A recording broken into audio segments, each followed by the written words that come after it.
আব্বা আমি খেতে গেলাম, শীতও পড়তাইছে, টাইমও নাই, খেতের আইল কড়া সাইডে ধুইয়া হিগে। হ বাবা যা। আর হনো তুমি অসুখ মানুষ, কোনাহানে যাইও না, আজকে শুক্রবার, গাও গোসল ধুইয়া নামাজে যাইও। ঠিকই আছে যা।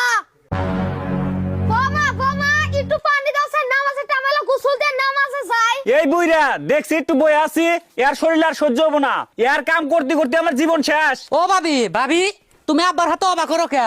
এক বালতি পানি তুলে দেওয়া হারো না? দেখ দেখ এই কালটি এর হাতে তাল দিতে আছে, তুই যে হারা দিনই ঠ্যাং মেরে ঘুরে বেড়াস, তুই দে হারস না। কি তুই আমাকে কইলি কালটি? আমার মতো সুন্দর তো 14 গোষ্ঠীর মধ্যে নাই, শালা ফেসা মুহি বাইয়া হুকেসকে বাইতে। ও গো তো করে আর পানি তুলে দেওয়া লাগবে না, আসলে আমার কপালটাই খারাপ। কিসের একটা বাড়িতে বড় মাইরে হালাইলাম, আজকে আমার কপালে এত দুঃখ। আব্বা কি হয়েছে গো? ওই যে তোর আদরের বসুহিনা, তুই কা আমার গাছে দিকে দেখ আমার হাতে কিবা করতে আছে।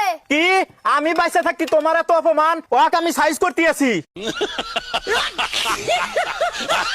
এই কি হয়েছে রে? আব্বা তুই কি কইছে? ওগো তোমার ছোট বোন ওই মাগে আমাকে ধরে আসিল, তোমার বাপে আমাকে কি মাইর দেয় না মারলো, তুমি তো বাইতে থাকো না, আমার হাতে কি আচরণ করে তোমাকে তো আমি কই না।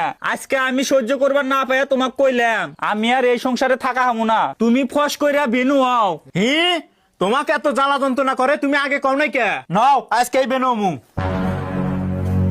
এই আব্বা আব্বা আমাক বেনো করে দে। এই দেখা যায় রে ঘরে থেকে মাগির গুখায় বাড়াইলো।